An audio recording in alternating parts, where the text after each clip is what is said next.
Hello friends, ఎలా ఉన్నారు friends? Money plant విషయంలో కానీ తప్పులు కానీ చేశారంటే మీ డబ్బంతా హామ్ పట్ అవుతుంది. సో మనీ ప్లాంట్ని చాలా మంది పెంచుతూ ఉంటారు ఇళ్లలో. ఈ రోజుల్లో ప్రతి ఒక్కరు తమ ఇంట్లో మనీ ప్లాంట్ పెంచుతూ ఉంటారు. ఈ మొక్కను పెంచుకోవడం వల్ల ఎన్నో ఉపయోగాలు ఉన్నాయి. ఇది సంపద శ్రేయస్సును పెంచడానికి సహాయపడుతుంది. అలాగే ఇంట్లో పాజిటివ్ ఎనర్జీని కూడా కాపాడుతూ ఉంటుంది. మనీ ప్లాంట్ మీ ఆర్థిక స్థిరత్వాన్ని పెంచుతుంది, ధన ప్రవాహాన్ని పెంచుతుంది.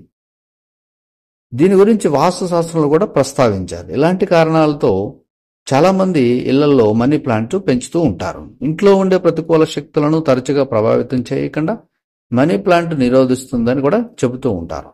ఇంట్లో మనీ ప్లాంట్ ఉంటే అది ఎప్పుడూ ఎండిపోకుండా చూసుకోవాలి. మనీ ప్లాంట్ ఎండిపోవడం అశుభం. ఇది ధన నష్టాన్ని కలిగిస్తుంది. అంటే ఎండిపోవడం వల్ల ధన నష్టం అనేది కలుగుతుంది. అందుకే ఎండిపోవడం వల్ల ధన నష్టం కలుగుతుంది. మనీ ప్లాంట్ ఎండిపోతే దాన్ని తొలగించి కొత్త మనీ ప్లాంట్ నాటాలి. మనీ ప్లాంట్ ఆకులు ఎండిపోతే వాటిని ఎప్పటికప్పుడు తొలగించాలి.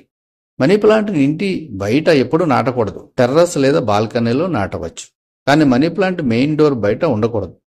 దీనివల్ల ఇంట్లో సంపద నిలవదు. అయితే మనీ ప్లాంట్ ఇండోర్ ప్లాంట్గా ఇంట్లో నాటడం ఉత్తమం. మీ మనీ ప్లాంట్ను ఎవరికి ఇవ్వకండి, అలాగే ఎవరి నుండి తీసుకోకండి. నర్సరీలో మనీ ప్లాంట్ కొన్ని నాటడం శుభ పరిణామం.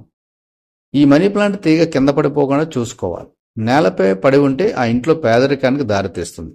నేలపై పడి ఉన్న తీగ కారణంగా ఇంట్లో ఆశీర్వాదాలు ఆగిపోతాయి. నేలపై పడి ఉన్న తీగ కారణంగా ఇంటి ఆశీర్వాదాలు ఆగిపోతాయి. మనీ ప్లాంట్ తీగ ఎప్పుడూ పైకి ఉండేలా ఏర్పాటు చేసుకోవాలి. కాబట్టి మనీ ప్లాంట్ అనేది మనకు అలా పైకి ఎదుగుతున్నట్టుగా ఉండాలి. కాబట్టి అది అలాగే పైకి వెళ్ళాలని సూచన. Thank you for watching.